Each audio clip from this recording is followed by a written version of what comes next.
हिमाचल प्रदेश में ऐसे अनगिनत पर्यटक स्थल हैं जहां एक बार आने के बाद बार बार आने की इच्छा होती है। देवभूमि कुल्लू की पार्वती घाटी में भी ऐसे अनेक रमणीय और रोमांच से भरपूर स्थल हैं जहां आकर असीम आनंद की अनुभूति होती है।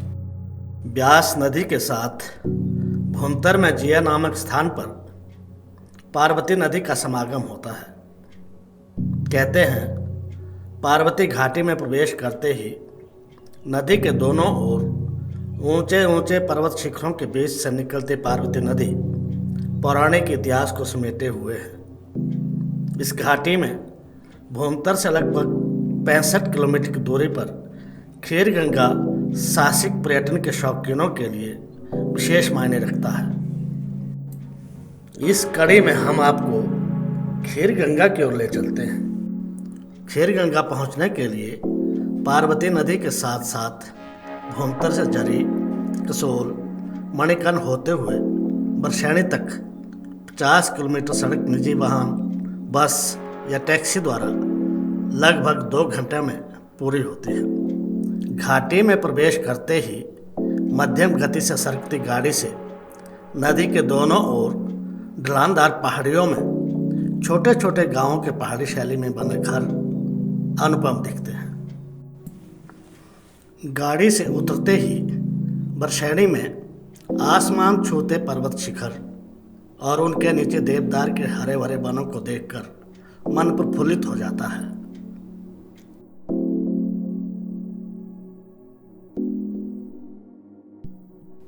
बरसैनी के सामने कालगा, तुलगा और पुलगा गांव शांति चाहने वाले देशी विदेशी पर्यटकों के पसंदीदा शरण स्थल हैं।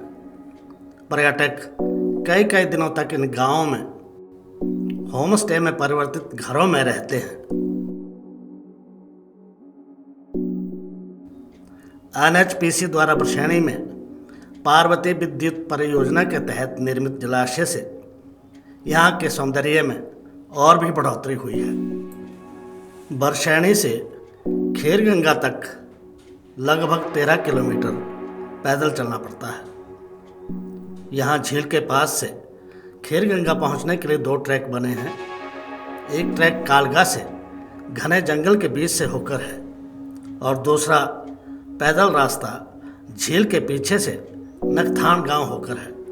प्रायः ट्रैकर खीरगंगा को कालगा वाले मार्ग से चलते हैं और वापसी नखदान गांव के रास्ते से होकर करते हैं। कालगा से पैदल पगडंडी, देवदार, रई, तोस, खरशर खाल, भोजपत्र के पेड़ों के बीच होकर रोमांच से भरपूर है।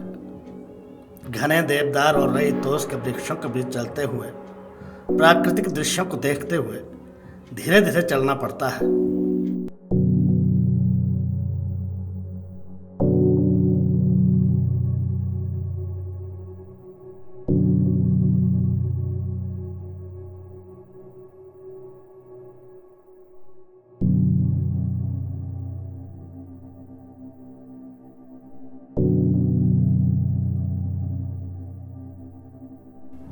रास्ते में जगह जगह छोटे छोटे टेंटों में स्थानीय लोगों द्वारा जलपान की व्यवस्था उपलब्ध रहती है, जिसमें 2 पल आराम करके भूख और थकान मिटाई जा सकती है।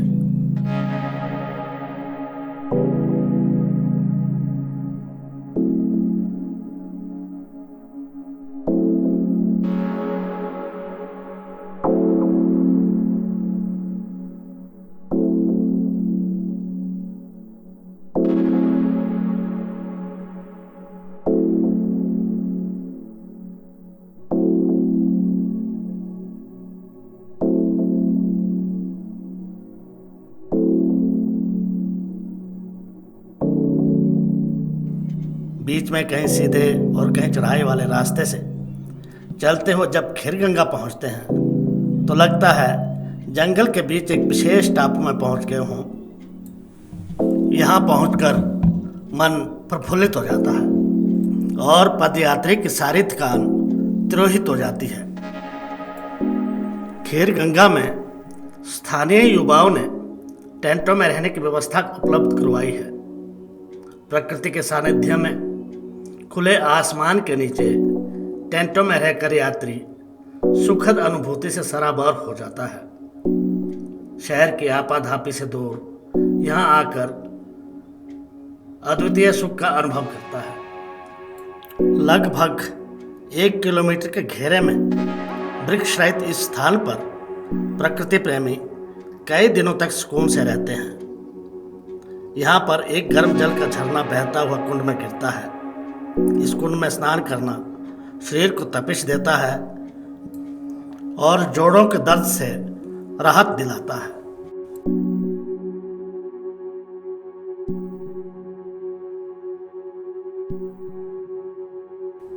खेर गंगा का विशेष धार्मिक महत्व है।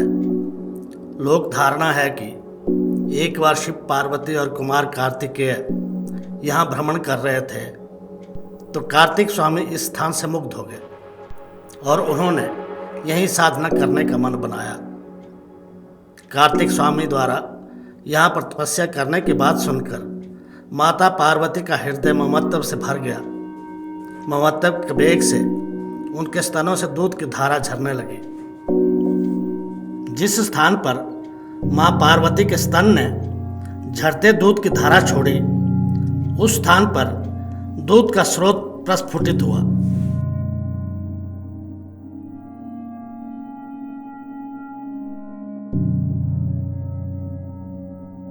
इसी दूध को पीकर कुमार कार्तिकेय ने यहाँ वर्षों तक तपस्या की थी।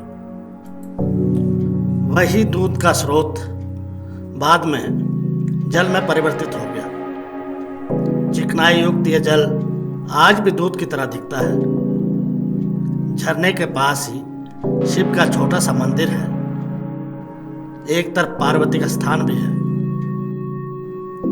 झरने से 250 मीटर की दूरी पर ऊपर की तरफ कार्तिक स्वामी की वह गुफा अभी भी विद्यमान है, जिसमें कुमार कार्तिक ने तपस्या की थी। यह भी कहा जाता है कि एक बार पार्वती ने बर्तन में खीर बनाने के लिए चूल्हे पर रख दी। तभी भगवान शिव भी वहां पहुंच गए। दोनों एक दूसरे में निमग्न हो गए और पार्वती को खीर का ख्याल ही नहीं रहा। परिणाम स्वरूप खीर उबल कर धरती पर बहने लगी। बाद में देखा तो खीर की धारा बह रही है। तब आशुतोष शिव ने वरदान दिया कि यहाँ सदा के लिए ऐसी ही खीर बहती रहे। आज भी यह जल वैसा ही खीर की तरह दिखाई देता है।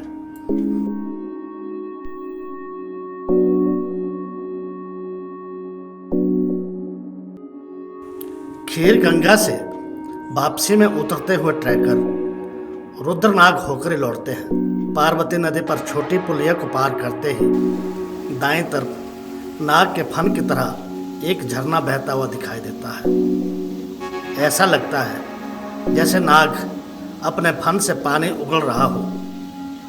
ये झरना पवित्र माना जाता है, इसलिए इसकी बूंदों के नीचे स्नान करना शुभ माना जाता है। कुल्लू घाटी के बहुत से देवी देवता समय समय पर यहाँ स्नान करने आते हैं।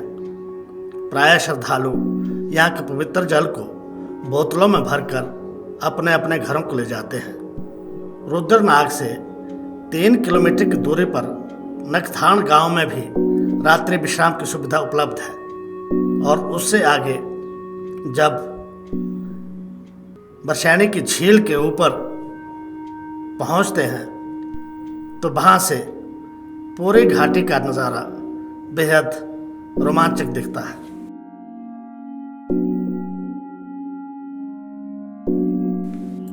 आजकल की दौड़ भाग वाले दिनचर्या में खेर गंगा में कुछ दिन गुजारना मन को अलौकिक आनंद की अनुभूति करवाता है।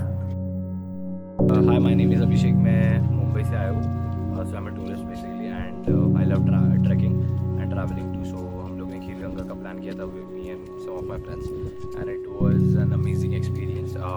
Definitely it is not easy. I think view जो है वो ऊपर मतलब चढ़ाई के बाद ही एक अच्छा व्यू देखता है वो कहते हैं। वैसे इट वाज अमेजिंग। हमने तो बहुत एंजॉय किया हमारे stay. So hoping to visit again soon. Yeah. अगर आप ट्रैकिंग के शौकीन हैं और प्रकृति के सौंदर्य के बीच रोमांच से कुछ दिन गुजारना चाहते हैं तो आपका पार्वती घाटी के इन श्रम्य स्थानों पर स्वागत है। अगली कड़ी में हम पार्वती घाटी के ही किसी और श्रम्य स्थल के बारे में आपको जानकारी उपलब्ध करवाएंगे। तब तक देखते रहिए हिमालय धरोहर चैनल। इसे सब्सक्राइब, लाइक और शेयर भी करें।